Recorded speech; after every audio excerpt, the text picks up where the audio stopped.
Every morning, the countdown begins for the markets with meticulous research and analysis designed to help you capitalize on the trading day. Beaming live from the CNBC-TV18 Motilal Oswal studio.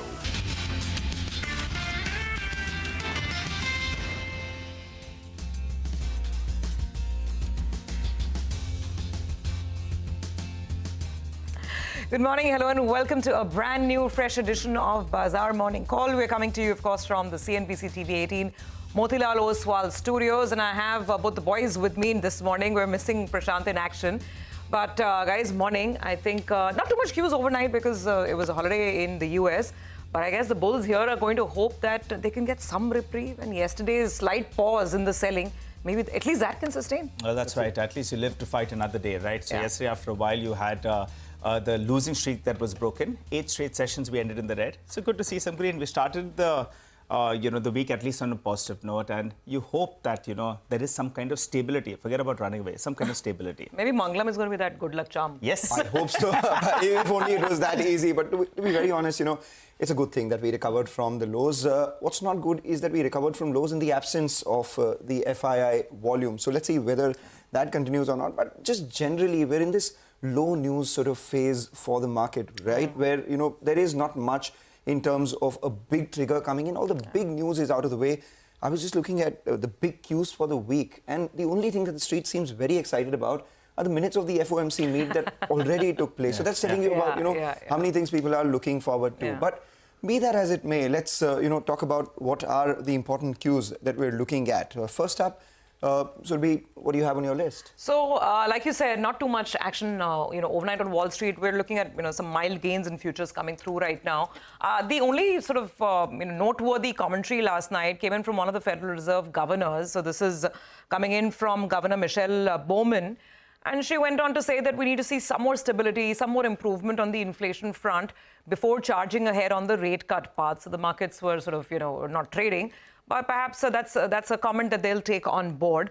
The good news is that the dollar index has cooled off in the last couple of sessions, and we're looking at levels below 107 persisting even this morning, though it's moved up. Yesterday's low on the dollar index was 106.74. From there, slightly higher this morning, but nonetheless, it's a level below 107, and that's good for equities. But the bigger talking points are really coming in from China. And in the last 24 hours, the biggest meeting that's made the headlines is the Chinese president meeting with members of industry, meeting with the private sector, trying to fire up the Chinese animal spirits. Why are we tracking that here? Because we know what's happening in terms of the outperformance and underperformance. The India-China question is very much alive from a market standpoint. So what happened in this meeting that took place yesterday? It was a closed-door symposium, and Mr. Zhe made some very, very interesting points. He is now calling for a clean, quote-unquote, clean relationship between the private sector businesses and between the government. And remember, this is a meeting that's coming in after the big crackdown in 2020 that we had during COVID, when there was a crackdown on large Chinese tech firms and all that chatter, whether they were becoming too big for the state itself. So after that, by the way, Mr. Jack Ma was present at this meeting. There were executives from, big Chinese enterprises like Meituan, Xiaomi. Many of these big corporations were represented in that meeting, so to speak. Now, what did the meeting really say? And I want to put up this quote because it's an important one. He seems to be addressing what's the heart of the issues that cropped up in 2020. And he goes on to say that we must focus on solving the problem of arrears of accounts owed to private enterprises. We must strengthen law enforcement supervision, focus on rectifying random charges, fines, inspections, and seizures, and effectively protect the legitimate rights and interests of private enterprises and private entrepreneurs in accordance with the law. So perhaps do away with random fines, seizures, and inspections. So this is exactly what a lot of Chinese enterprises were complaining of over the last couple of years. And he also goes on to say that some of the economic issues are temporary in nature, and that, the private sector can really go ahead with the investment. What does this mean? I mean, some of this has already been building into the markets. The excitement that started with DeepSeek, is it spreading? Is it getting a little wider? We've been asking our experts this as well, and that's the picture. The rally has been largely restricted to the Hong Kong listed market right now. If it starts spreading to the mainland market, Shanghai Composite is up about 3.2% in the last 1 month. If more money starts getting sucked into Asia, which is what some of our guests were saying yesterday as well, obviously it would be a lot of competition for India. We know what we've done in the last 1 month. I mean, the Nifty's been under pressure, down about 2-3%. Now to talk about the trade here back home. Yesterday was a day of respite because we did manage to at least preserve and protect the 22,800 mark. Is this the bottom formation process? Have we seen the worst of the shakeouts and the shakedowns or not? Is the mid-cap pain over? Well, the answers will only reveal themselves as the day progresses, the next couple of days progress. But of course, we've still got pressure from the foreign institutional flows, and we'll talk more about that as we go forward. But Nigel, I guess, like you said, I completely concur. If the market can at least hold its own, stop falling, just consolidate 1 or 2 sessions, I think that also is going to be a positive sign. Well, more time at the pitch, helps you get into better form. So I think that's something that I'll be looking at. And the question now is, we're talking about double, triple, and has the market made a quadruple bottom? That's going to be important because the recent low of around this 22,700, 22,750, that's going to be the important mark. So that's the question, quadruple support or not? Well, that's something that we'll be looking at. Yesterday was a good session, no doubt, and we have got a good recovery from the day's low, but you need to note that the FI participation, the gross volumes are 30% lower than on the average that we saw last week itself. So that's clearly telling you that we didn't have full participation, and that could be one of the reasons that we outperformed. So today actually will be the real test. Moving to, the F&O data points that we got, yes, the markets moved up, and there was open interest shared both on the Nifty as well as in the Nifty Bank. That's telling you there's a bit of a short covering bounce that did play out in yesterday's trading session. And you put in the FI data points, it perfectly fits in. Because on the index futures, there was mild short covering that we saw out there. They continue to remain net short though out there.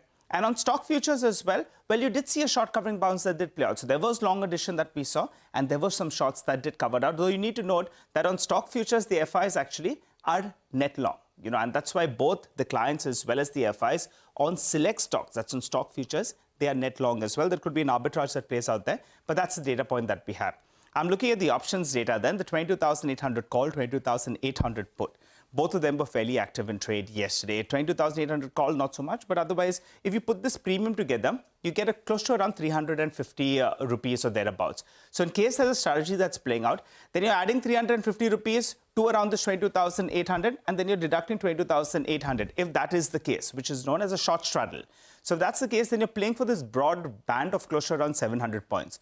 So just fitting in, the options data, as well as the recent levels that we looked at, the crucial support comes in at around 22,700. With as per the options data, well, then you can look at around 22,500 as well. But that's the first line in the sand that you're looking at, 22,700. You don't want that mark to get broken. On the upside, last week we made an attempt to get to around 22,150. And from there, we did take a U-turn. 20,150 is an important mark on the upside. The bulls would get confidence only once we get past this mark. What was encouraging yesterday was the Nifty Bank. It ended very, very close to the 20 DMA. It ended actually pat in line with the 20 DMA. And that's the one that we'll actually have to build on from here if, in fact, we need to see higher levels. So the 50,000, there's a lot of resistance at that mark. You'll want to see the Nifty Bank scale up from those levels. That's going to be important. And finally, your portfolio will be feeling good yesterday after a while because the number of stocks that were advancing, well, that moved up a little bit. And all through the trading session, you did see fair bit of, buying on select stocks. So that's why you had close to around 900 stocks that were advancing. You want that number to be in that vicinity of around 900 to around 1,000 because there were days in the past week when, in fact, we did see just 200-300 stocks that were advancing. So for the time being, some kind of consolidation will be okay. The bulls will not want the 22,700 mark to break on the downside. Mangalam, what about you? I take that point. The bulls will not want that mark to be broken down. And we had limited cues coming in from Wall Street. We do know that the Wall Street trading was on close on account of President's Day.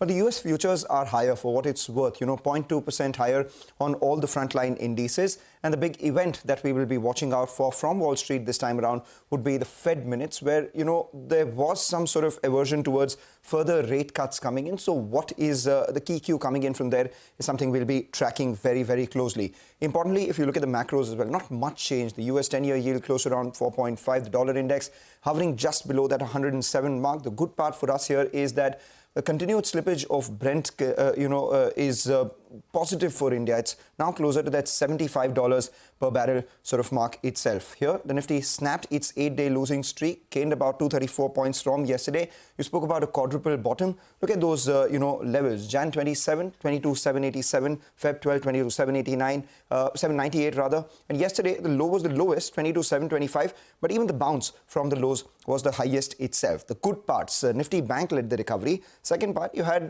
both HDFC Bank and Reliance, index heavyweight heavyweights coming back into form. So we'll keep an eye out on whether this sustains or not.